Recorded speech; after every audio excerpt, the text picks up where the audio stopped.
Hi, Jonathan. Welcome to the Buy, Grow, Sell podcast. Well, hi, Simon. Thank you for having me. My pleasure indeed. Really excited to have you on the show, Jonathan. As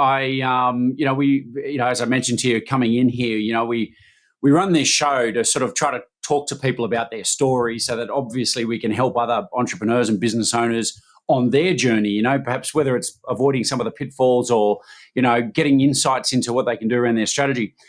And often I think we interview people who have probably, I guess it's probably more weighted towards people who have done an exit, because I think, it's probably more common than people who've also done acquisitions. But I was really excited sort of reading some of your background because, you've done an enormous amount of transactions. And from what I can tell, even doing an enormous amount in a very short period of time at different stints. So I'm always fascinated when somebody's done the whole buy, grow, sell journey, and then perhaps even done a couple of laps around that merry-go-round. So, but maybe I'm probably getting ahead of myself here. But maybe I can hand it over to you. Maybe you can give us a little bit of your background, kind of what led you to getting into business, and let's sort of see where things go. Okay, so I went to university to study French and discovered I was actually very bad at French. And I dropped out after one term when I was 19 years old because I wanted to start a business. And I didn't really know what sort of business I wanted to start, but I knew that I wanted to be in business. It was kind of something that I knew I had to do. And it actually took me quite a few years to find my feet. So for several years, I didn't have any money. I was living hand to mouth. It wasn't fun. It really wasn't fun. And then I had a business where I was publishing magazines. I had 3 titles, and sometimes the magazine made a little bit of money. Sometimes it made a little bit of a loss. It wasn't a great business. But then one day someone came to me and asked me whether I would sell the business. And I'd never thought about this before. I thought anyone wanting to buy this business must be crazy. But this buyer was a strategic buyer. They wanted access to the database. The magazine, one particular magazine, would advertise their products and services. So we did a deal, and the deal meant that I made more money the day I sold the business than I had in the previous 2.5 years of owning it and running it. So to put that another way, I'd worked incredibly hard 7 days a week for 2.5 years for very little money. But when I sold it, I made an awful lot more money. And that was my eye-opener, if you like. The people in business who make the most money are the people buying and the people selling. So I then started a business from scratch. It was a very high-growth business in accredited adult education. In actual fact, it's a business that I franchised into Australia at one point as well. And this was a business that grew very, very rapidly. It was very, very successful. But I had a competitor that was always irritating me. One of those competitors where they always seem to copy what you're doing, and customers were choosing between us and them. And it became very, very frustrating, especially as the competitors were started by someone who used to work for me, and they took some of the staff with them. And it was all very, very annoying. However, 5 years after they started, they approached me and said, well, I'd be interested in buying the business. Now, most transactions take several months, and the larger transactions can take upwards of 6 months, as you well know. This one took 5 days because we had a very motivated seller. I was certainly motivated to buy them for emotional reasons as well as logical business reasons. And 5 days after that initial conversation, I owned the business and was able to merge it with my existing business. So now we had all of their customers, we had their prospects, their marketing fed into our marketing. We became more profitable. It became a bigger business. And a year later, I sold that to a private equity firm in a sort of a retirement level deal, even though I think I was 37 at the time. Wow. So that was quite a pivotal moment for me. Yeah. That's really fascinating because I think a lot of people listening to this will relate to the idea of having that one competitor who just annoys the heck out of you. And I don't know, it's something that I've certainly found with a lot of my clients and people I talk to over the years, that this idea of going and acquiring them doesn't necessarily come up so much in the thinking, or if it does, it's kind of almost probably dismissed fairly quickly. Perhaps made it a little easier in your case because the competitor approached you. And just a few questions around that. Like, one, the fact that they approached you, how did that change your perception of them? Did you feel like you had the upper hand a bit because they approached you? Like, how did some of those discussions go? And how did you ultimately come up with a number? Okay, good, very good questions. So yes, it certainly changed the dynamic in the terms of I realized that they wanted to sell and they'd come to me. So that does give you the upper hand. But I have to say, looking back, there was a lot of emotion in it for me because there was a lot of pleasure in sort of taking out that competitor and merging them in with my business. The conversations actually was actually one conversation. And it was, do you want to buy us? This is what we've got to sell. Propose a number to us. Now, Okay. bearing in mind that this was, 18 years ago, I didn't have as much experience as I have now around negotiating. So I probably didn't negotiate as well as I could have done. But the amount that they wanted, I could write a check for. And that's why we could do the deal very, very quickly. I didn't need to raise finance for it. So it was a sufficiently modest amount. Now, the reason for that was because the seller was very motivated. He was older, he wasn't well. So it was an age retirement and unfortunately illness situation. But he got what he wanted, which was the exit. I got what I wanted, which was to own my competitor's business and practically double the size of our company. Yeah, nice. If you can remember or not, I'm not sure, but was the company profitable at the time, the one you were buying? Good question. It had very good cash flow. The owners were taking a lot of money out, which meant that it never had much cash at bank. It certainly didn't when we bought it. Gotcha.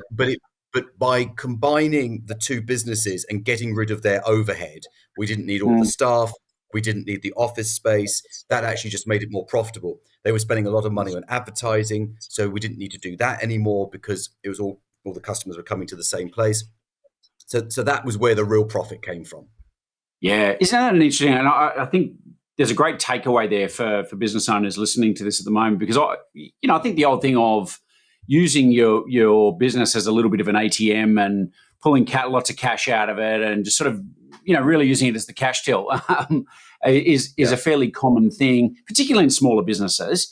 Those that get over a certain size tend to professionalize more and have professional management teams and whatnot. But I think for those listening who are in a smaller business, this idea of not just using it as an ATM, because ultimately, like what you said, your first business, you made more money off selling the business in the end than you did actually out of the journey.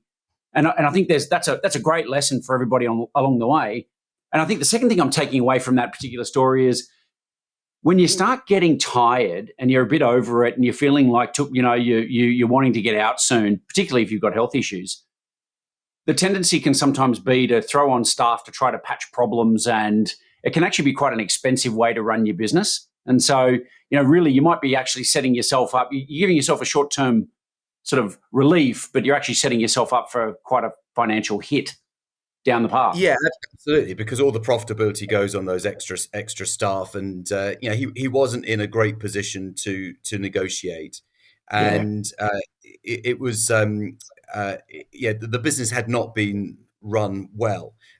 I should add that I'm not a great business operator myself, so I'm better at buying and selling than I am at actually operating the business in the middle of the ownership.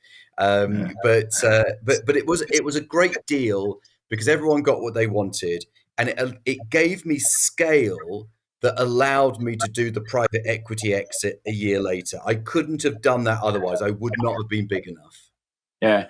So, quick question on that, because I think I think people who start to investigate selling their business, for the unsort of initiated, this idea of selling to private equity is almost like the holy grail. Oh yes, I'll build this thing up and I'll sell it to private equity and I'll make a lot of money. But certainly in my experience, private equity every firm is different in terms of how they approach things, different investment mandates, different industries they're interested in, different business models, and then even the financial metrics, right? Like I've had different private equity firms say to us, don't talk to us unless they do at least 10 million in turnover. Don't talk to us unless they do at least 25 million in turnover or 2 million in EBIT or whatever their metrics are. So what was your experience with dealing with private equity? And obviously, there's that deal, but you probably had other experiences as well. Yeah, so it was a reasonably new fund. I sold in 2007, so money was readily available, and it was practically 100% leverage. I think something like 95% leveraged, and I believe at one point I was sent by accident some correspondence from the lender. So I saw how the deal was structured, which was very interesting to see it from the other side. They held it for 5 years and they sold it to someone else. And I'm very proud that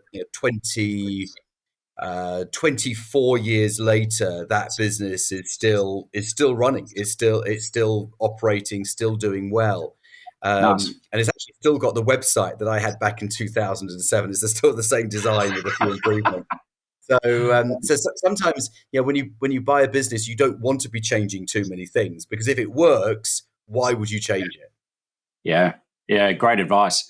It's interesting. I obviously when we're dealing with larger transactions, and you're selling to private equity, you're not going to tell them how to sort of suck eggs. But where we've had smaller businesses or where we've had private buyers actually acquiring one of our clients' businesses, and it's usually their first acquisition, we can't help it. Obviously, you want everybody to have a win-win out of the situation. So I've always found myself almost trying to respectfully provide a little bit of advice to the buyers about, hey, when you get your hands on this, you're going to be tempted to want to run in there and apply all the wonderful knowledge you've gathered over the years. But my advice is almost don't touch it for at least 6 months, maybe even 12, until you truly understand A, the sector, but B, the business, the people, and fundamentally why things are done the way they're done.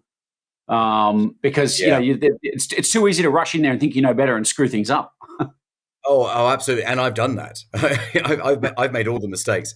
So I've been a little bit of a bull in a china shop. I don't know whether you have that expression in Australia.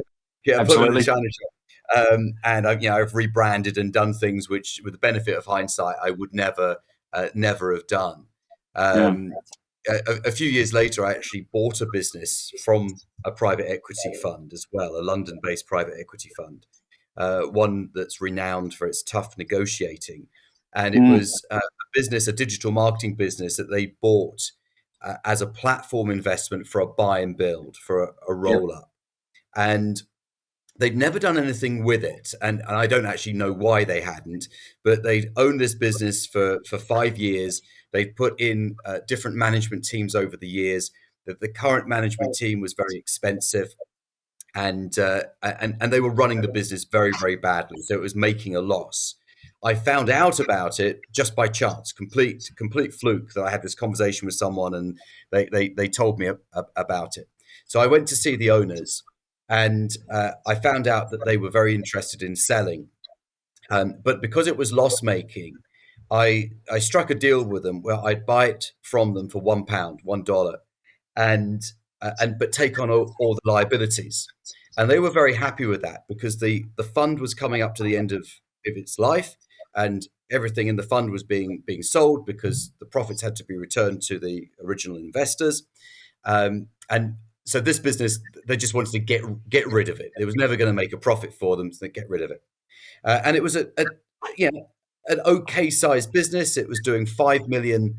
I'm not even sure what that is in Australian dollars, but it's a lot. The Australian peso is not performing.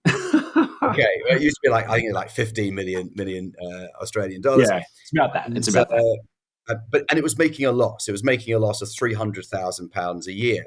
And I always say to people, never ever buy a loss-making business unless you know two things. Number one, why it's making a loss, and number two, how to fix it. But I understood the type of business it was. I knew why it was making a loss and knew how to fix it. It took 6 months to turn it around. And there wasn't any rocket science here. All I did was stop doing all the things that were making a loss, Yep. focused on the core business, which was recurring revenue, in terms of the SEO and the advertising spend. And in actual fact, one of the subsidiaries of this business was a digital marketing business in Brisbane. And Okay. by default, I ended up owning half of this digital marketing business in Brisbane. And I phoned the owners and I said, I'm your new business partner. And I allowed them to buy me out because quite clearly they didn't want the stranger as a new business partner. So I turned the business around in a 6-month period by hacking it about. There was no real finesse about it. I had to move very, very fast to save it. And then I sold it to a trade buyer, to a strategic buyer, about 6 months after that, for what was a really good ROI. It was a 1.3 million pounds. So based on a £1 initial investment, it was a really good 11 months that it all took. That's phenomenal. That's phenomenal. And certainly, I think there's seems to be a bit of a groundswell out there of people looking for distressed businesses that they can acquire and do something with. I do always warn people, though, that often when you're paying nothing, it's because it's worth nothing. Very different when you're buying a business that's turning over £5 million. There's clearly something there. There's a value proposition. It's a proven business. So I find that really interesting. Can I ask, though? I mean, I've once again had many clients over the years who say, business, whilst being enormously complex, at its core is quite simple concepts, right? You want more profit. You got two levers. You got to increase revenue or cut cost, or do a little bit of both if you're a little ambidextrous. But when you've got a company that's making losses like the one you bought, I mean, you must have had to hustle pretty hard. So, like, what did that look like? I mean, some of it must have been a bit ugly. Yeah, absolutely. I mean, there were bailiffs outside in the car park, blocking the car park exit, not letting anyone out until their bill was paid. Yeah, it was there was a bit of stress involved in it, and I certainly don't recommend people buy distressed businesses unless they really know what they're doing and they've got some experience. The best business to buy is always going to be a solid, profitable business that makes profits. That as soon as you own it, it's still making profits, and those profits are yours. But we use some restructuring techniques where we acquired the assets out of the company. The company had some rather exotic tax structures, which were designed to do all sorts of things, but the tax authorities didn't like those anymore. So the actual company, the legal entity, was pretty toxic, but the business inside it was fundamentally sound. So we were able to extract the business. We had to make some redundancies.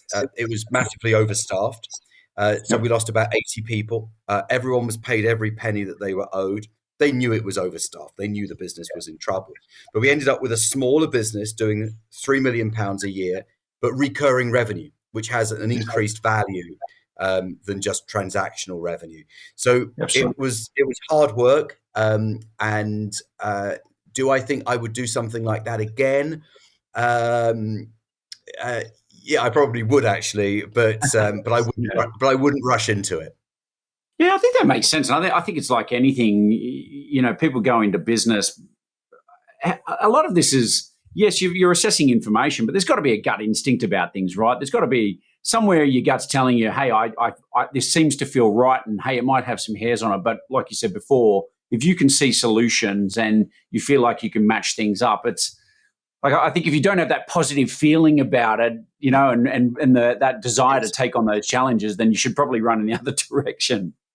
Yeah, I mean, my sort of instinctive assessment of the business was that if 3 million of the annual revenue was recurring SEO, pay-per-click advertising, the profit margins on that are absolutely huge. Yes. So if I just had 3 million of turnover with the right number of staff in the right sized office, and actually it ended up being 12 members of staff, then and outsourced anything that I needed to outsource, the profit is sitting in there. I've just got to go and find it. Yeah, yeah. I want to pause just on that for a second. You've mentioned recurring revenue a couple of times, and obviously how it improves value, and perhaps we can just pick on that a little bit here because it speaks to the business model, right? And fundamentally what a buyer is acquiring from you if you're selling. Um, and I guess to illustrate the point, I'll give you an example. Um, we speak to a lot of clients that are businesses and people from different industries, different sectors with different business models. And I think business owners always want more, right? I heard somebody sold their business at 5 times EBITDA, or 10 times this. I read an article, and the other day I literally had somebody quoting, prices on these unicorn businesses about what they'd sold for, and I'm like, man, like these companies are turning over billions, and you're turning over less than $1 million. Like, this is not the real world, right? But to share an example, we sold a software company earlier this year, and we love the software space. At Exit Advisory Group, we've sold a number of businesses like that. And if you go from software down to highly sort of tech-enabled businesses with other forms of recurring revenue, even e-com businesses with ongoing consistent buying customers, consumables and things like that. Like, those models just typically attract a lot more value. And I'll give you one example. We sold a SaaS company this year. It's 23 now. So last year, 2022. I won't say who they were, but about $1.5 million in revenue, about 250K in EBITDA. So not huge numbers, but because they were a SaaS company and had that recurring revenue model, and it was combined with the fact that they had an enormous addressable market. So the acquirer, who were they're a global software aggregator, said, hey, your specialist tech with our reach, we could basically, I think the guy said, we could 10x this business in 2 years. And so, that nice formula there meant that the vendors, our clients, they got 6 times their top line revenue, or what equated to about 28 times EBITDA. Now, there'd be people in the tech space that would go, oh, well, that's not that good. I've heard of much better than that. But yeah, okay, sure. But still, I think most people would be very happy to take 6 times top line revenue. Absolutely. Yeah. So it's just an interesting one. And I think, if anyone's listening to this and saying to themselves, yeah, but that kind of recurring revenue model doesn't work in my industry, I would encourage them to rethink that. And if anyone's listening and want to reach out, we've actually got a little guide on this, but there's multiple recurring revenue models, and I'm genuinely yet to find a business that can't implement at least one of those models for at least a portion of their revenue. I'd rather sell my business with at least 30% recurring revenue than none. Oh, absolutely, and because it gives the buyer some transparency, and the forecasts are more robust because they actually make sense. It's not guessing how much you're going to sell this time next year. It's like, well, if we keep this number of customers and the churn is this much, then that's what we're going to be selling. Yeah, and I think you've nailed it there, right? Is there that the data's there? You can see the churn rates. You understand the cost of acquiring a new customer, how many you're losing out the other end. It becomes more of a discussion of math than emotion. Absolutely, yeah, 100%, and especially with a financial buyer, it's all about the maths. Indeed. A strategic buyer might sort of want to own you for other reasons, for sort of cross-selling opportunities or whatever. But a financial buyer, it's all about the numbers. Yeah, now that's awesome. Talk to me a little bit. I mean, you've done a lot of transactions, and you've mentioned strategic acquirers a couple of times here. I 100% agree with you, but just for the sake of the audience, how do you look for a strategic acquirer? How do you define one when you're out there looking to sell your businesses? Well, so for example, with this digital marketing group, I went and met a friend who owns a digital marketing business. Yep. And I said to him, I actually had this meeting before I bought it, okay? And I said, confidentially, I'm buying this business, and you may have heard of it. And yes, he had heard of it. And I said, if I was to sell that business, who would buy it? And he gave me two names. Wow. Okay. And even though I went through a marketing exercise to sell it, I went to about 1,000 different digital marketing businesses in the UK. Yep. Um, it was actually one of the two names that he gave me. Yeah. Nice. so, Nice. so, so it was really finding a match in terms of clients. So our clients were small businesses. So it was finding someone who's comfortable with small businesses, someone who's got blue chip customers. Big corporates isn't going to be interested in doing SEO for a dental practice. Yeah, they want the big customers. So it's Yeah. finding that match. So I would actually say that understanding your market and understanding who's doing what you're doing, and also I suppose who can raise the money, who can raise the funding. Yeah. That's critical as well. Yeah, no, all fantastic points. It's and the funding is such an important one. I've seen too many deals fall over because people's funding wasn't as secure as they had perhaps suggested at the beginning of the discussion. So Exactly. it's always an interesting one. Um, I'd love to pick up on one other thing you said just earlier in our conversation. In that when you bought that business back in 2007, there was a lot of money flowing around, and I was back in institutional banking back in those days, so I remember that period very clearly, right? And I think you being in the UK and I'm in Australia, 2008, the GFC, the global financial crisis hit, right? Well, if in the US, it was just the recession of '08 when everything just tanked, right? And big Yes. names that were too big to fail started failing. Yes. And it just got me thinking about timing, really. And I'm curious about your perspective on how important just timing in the market, timing for yourselves personally in your own world, your own position. How important is timing to getting good deals done? I think it's so important. It's knowing when to get out. I think most entrepreneurs hang on to their businesses too long because the entrepreneurial nature says that next year is going to be better. And Yeah, and usually next year is not better. Oh, but next year will be better. So they own yeah, this business longer and longer and longer, thinking that value is going to increase over time, and it doesn't. It can actually diminish over time. So mm, as we know, the best time to buy to sell a business is when you're on your that upward curve before you get to the top. And when you get to mm, the top, the only way is down. And I've known people to hang on too long and end up with nothing.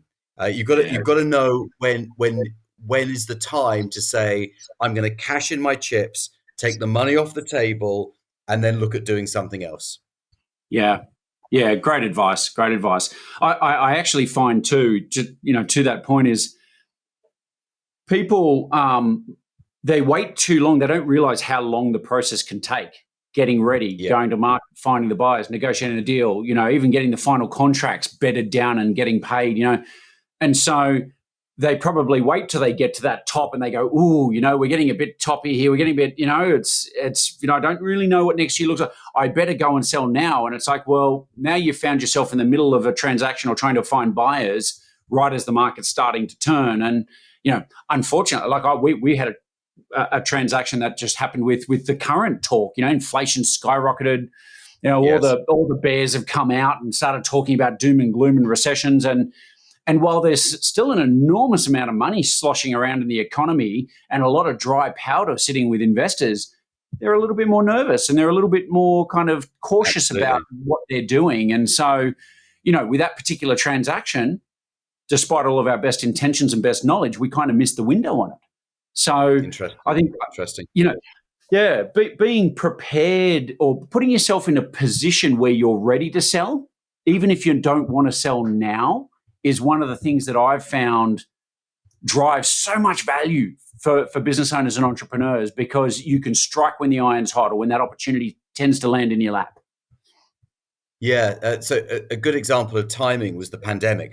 So it was perceived either as an opportunity in some ways for business buyers, or some business buyers did nothing. Especially the private equity funds, they wanted to hold back and see how it all panned out. Yeah. And I'd started buying businesses again in 2019, and I Mm. bought five pre-pandemic, and then my business partner and I in March of 2020 said, what do we do next? And we'd actually had some funding pulled. Um, the finance broker called me, and I thought he was calling me to say that funds were on their way to me. He was actually calling me to say that they've stopped all lending. Oh, So we had to be more creative with our acquisitions. But the yeah. decision was, do we push forward or do we hold back like everyone else? So we Mm. pushed forward, and we were the only buyers in that marketplace. And there were also more sellers. So in fact, it was the perfect combination. So we didn't have any competition buying, but lots of people Yes. wanting to sell.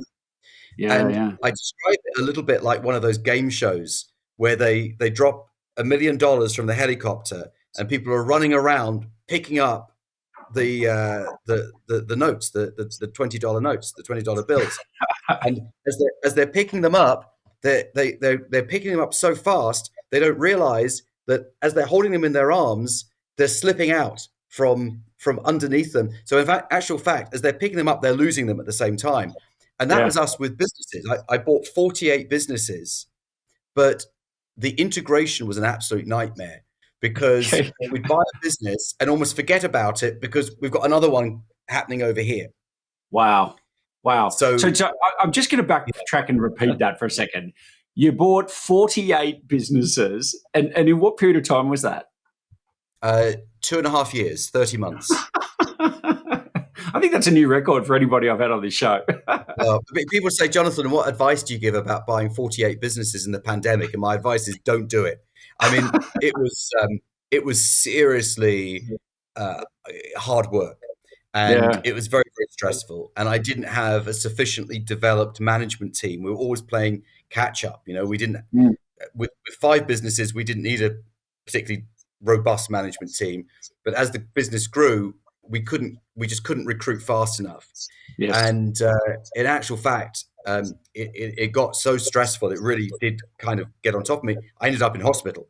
Oh, wow. It was um, uh, I had stomach pains that was so acute that I couldn't stand up. It was Oh, just awful. And I'm one of those guys that never goes to the doctor, never yeah. see the doctor.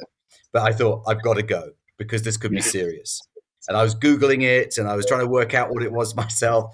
And the Yeah. doctor said, we need to get you into hospital to do a colonoscopy, Yep. which isn't my most favorite medical procedure, Yep. to put it lightly.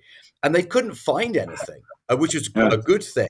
But I was Yeah. also slightly embarrassed because if they'd said to me, you've got an ulcer and that's why you've got the pain and you need to slow down, then I'd have a justification. But they couldn't find anything, which meant that it was just all the stress in my head was Yeah. causing this psychosomatic physical illness. Mm. I'd been taking sleeping tablets for 2 years.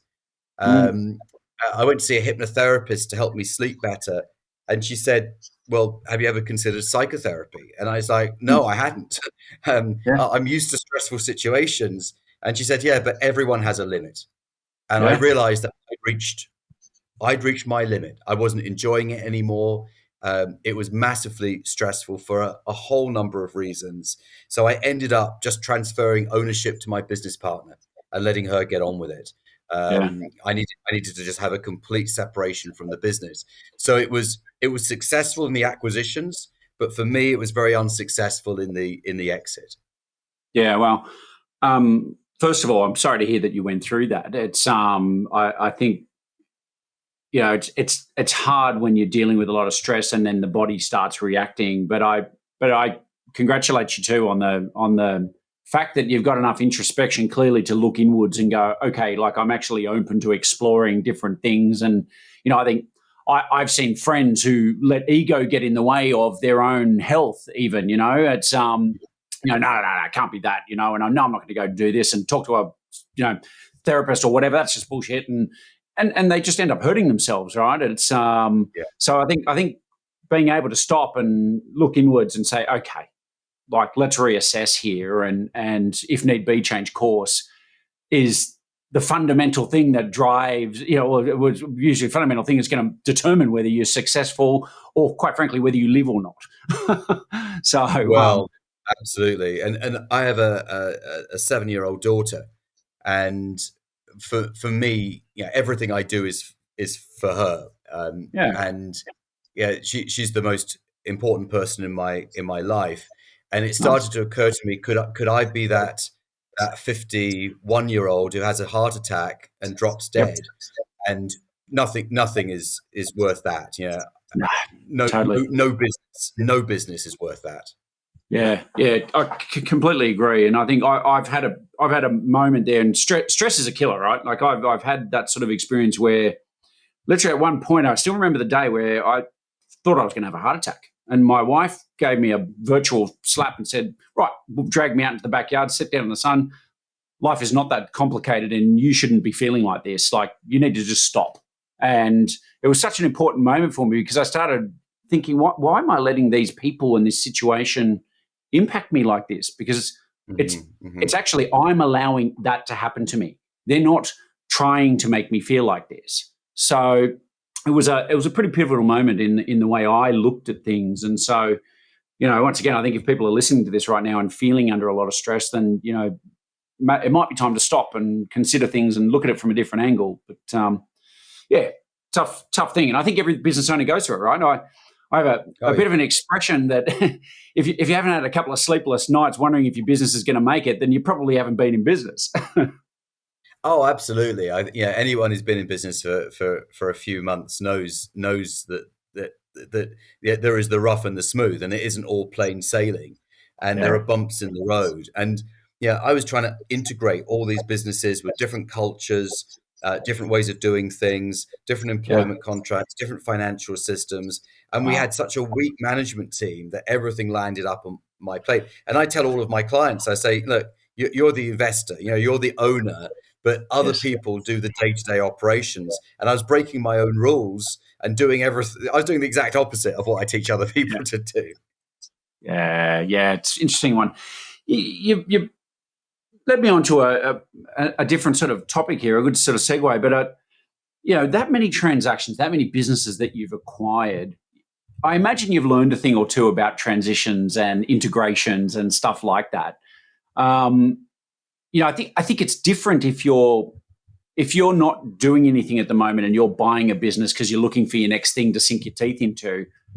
Well, there's no integration involved, right? You're going in there, you're learning the business, Yeah. you're getting up to speed, etc.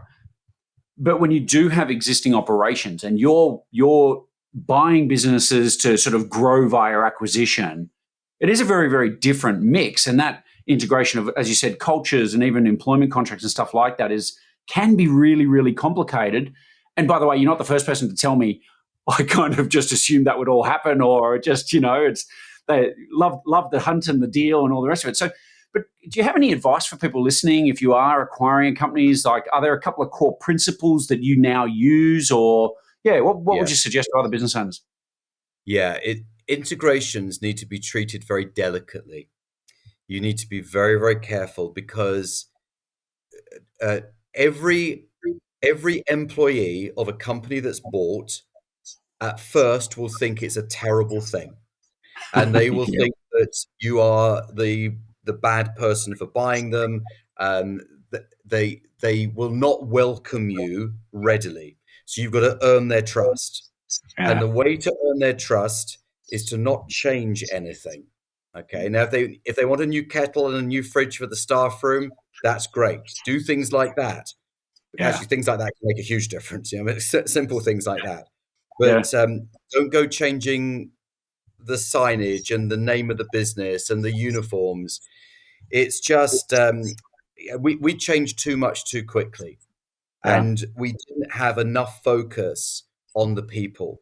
And that's probably a function of both myself and my business partner are very task orientated, mm, and we didn't stop to think that other people might not be like us and might yep, need more of a cuddle and yeah, someone to sit down, have a cup of tea with them, and say, "Don't worry, look, it's going to be okay. Let's yeah.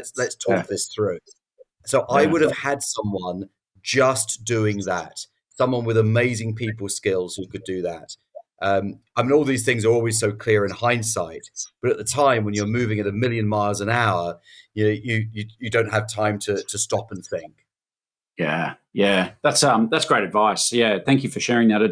I had another guest once who said to me, you know, take the time to talk to people. That's what it's about. Yeah, People yeah, feel like if you want to connect with them and you want to demonstrate that you're not trying to hurt them, talk to them. And by the way, find out. Don't just go, "What business? What do you do? And what are your KPIs?" Like, how are you going? Who are you? Tell me about yourself. Show some interest. Be genuine in yeah, it too. Like yes. actually care about these people and take the time to talk to them, and you'll be fascinated with what actually comes out in those conversations.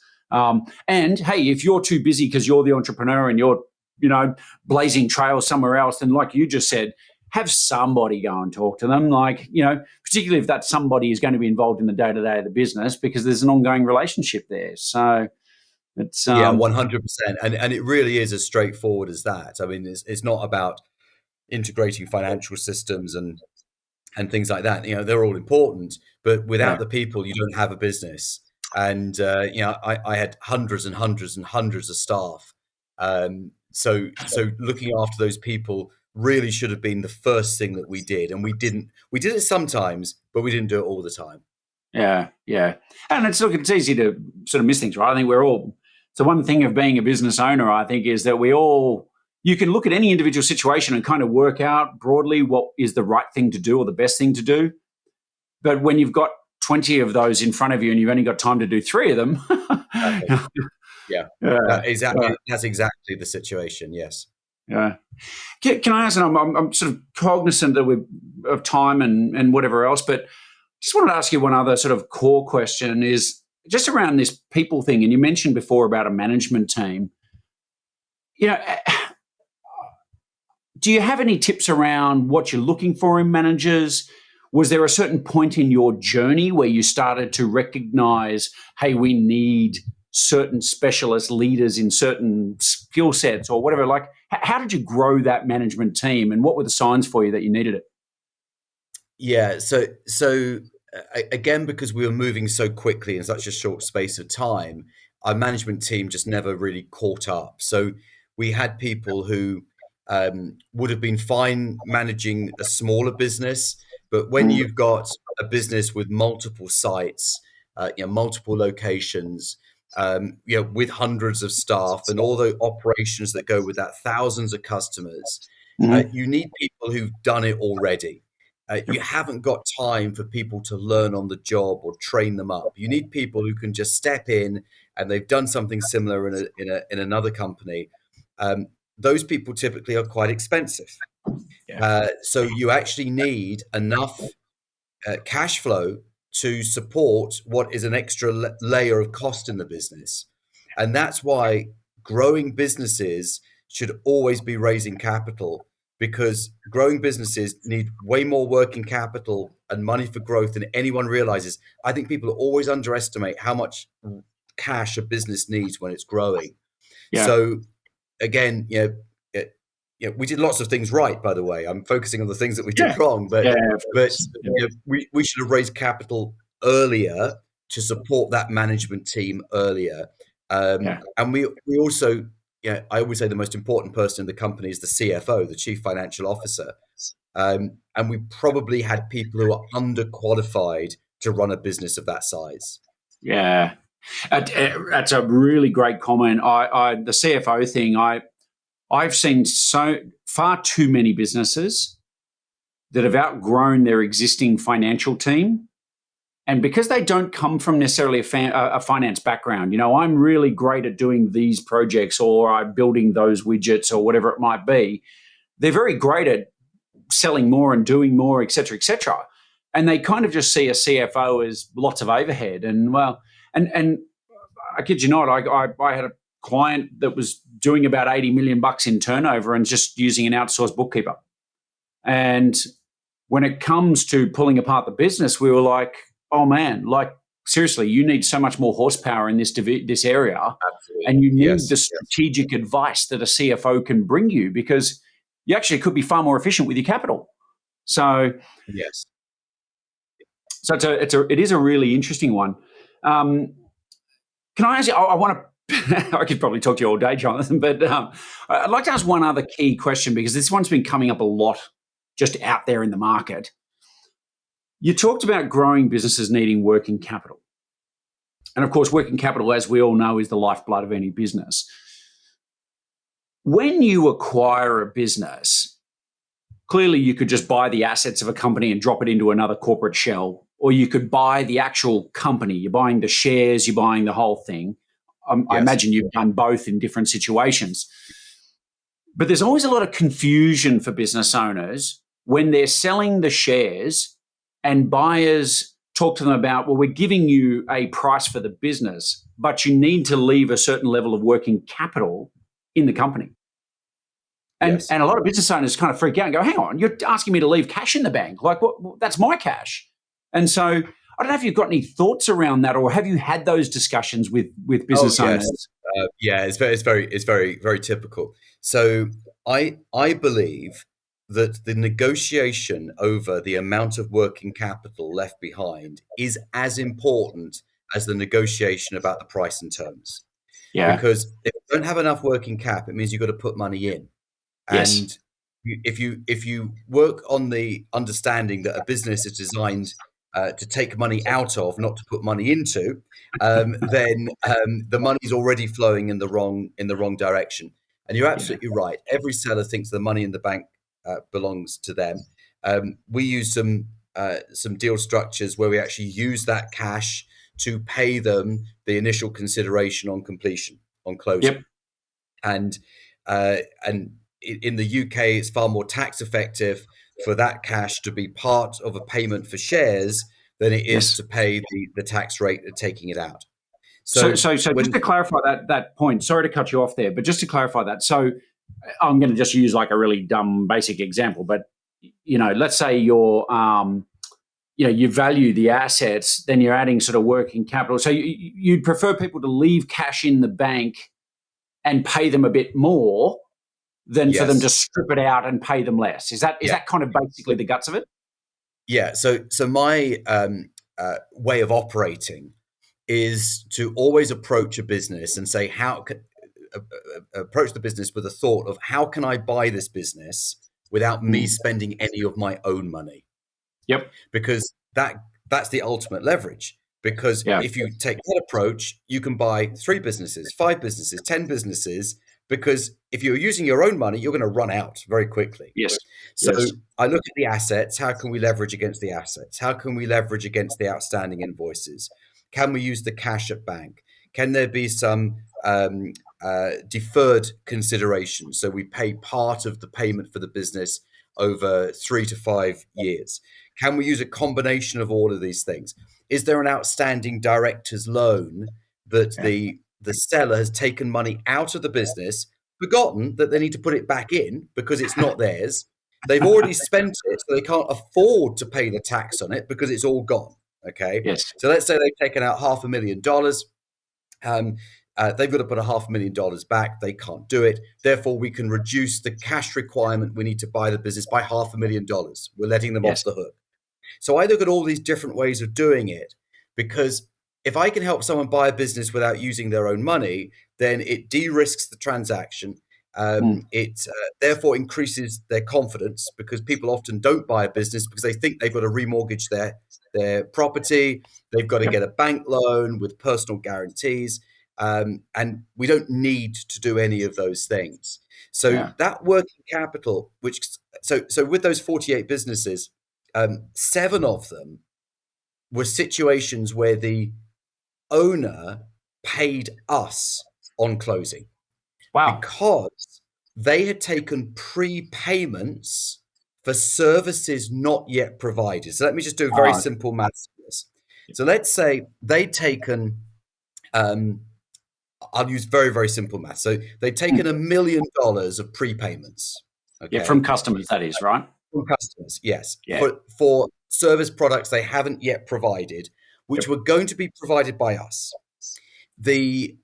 we were going to be paying them, let's say, $500,000 on completion. So they'd give us $1 million, we'd give them 500,000. Now, what if Yep. we didn't have $500,000? All we'd say is, well, look, instead of us giving you money, you giving it back, we'll net it off and you give us 500,000. Yep. So they effectively gave us money on completion, which meant that we could buy the business without using any of our own money. And that was always a bit of a bonus when we found a situation like that. Yeah, for sure. And for those listening here and sort of banging the steering wheel and saying, "What the hell? They pay like that's crazy." They're not actually paying Jonathan to buy his business. It's a netting off of all the adjustments, and adjustments in some of these transactions are huge. I've seen multi-million-dollar adjustments in transactions. So, the owner is still getting value here, right? It's just that it's how the cash flows and how the final sort of settlement figure has come up with. So, but congratulations, Jonathan. I mean, that's fantastic. I mean, you've done this sort of level of transactions. You've as you said, you've probably picked on a lot of the things that you've done wrong or that have given you lessons and whatever. But you don't get to your sort of stage in life and stage of sort of business success without having a lot of positive things and a lot of wins along the way. So, mate, congratulations. It's an inspiring story. So, that's very kind. Thank you very much. Yeah, I know we're at the sort of top of the hour here, so we sort of probably do need to wrap up. I have one last question, which I'm going to ask, which I'm really interested in entrepreneurs' definition of success. And so I'd like to ask you, and it is a broad question, but what your definition of success is. But before you answer, are you happy if people listening to this, if they wanted to reach out or message you, and are you on LinkedIn? Yeah, sure. So absolutely. So search me on LinkedIn. So Jonathan J on LinkedIn. I'll accept your connection request. Send me a message. Ask me a question. And my YouTube channel has 170 videos on buying a business and Awesome.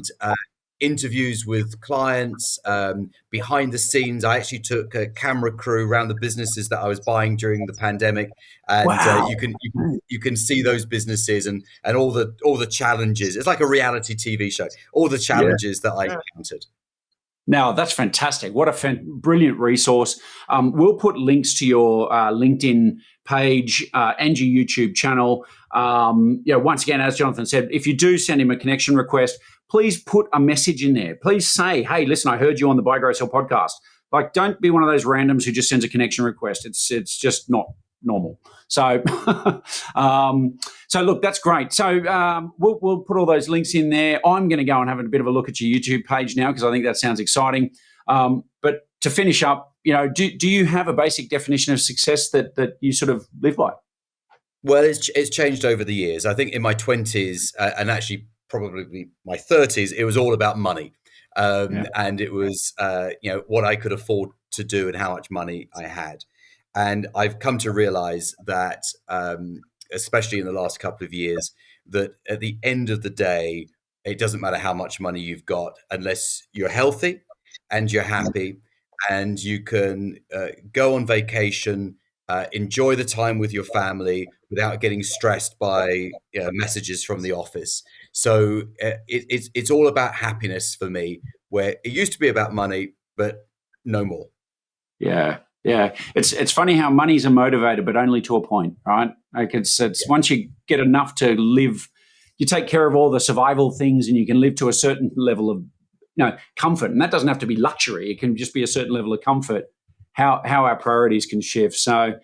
That's amazing. Jonathan, thank you so much for coming on the show. You've been hugely generous with your time and your advice and your stories. So I've gotten an enormous amount of value out of chatting to you. So I know our listeners will as well. So thank you very kindly for coming on.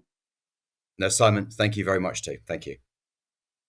Brilliant. I hope you all enjoyed the show. I will be putting up a lot of links, and please feel free to share this with anybody else who might get some benefit out of hearing Jonathan's story. I know we're going to be pushing this out to a bunch of people I know who are out there looking to do transactions and looking to grow via acquisition. So it's been a great episode, and I hope you join us for the next one on the Buy, Grow, Sell podcast.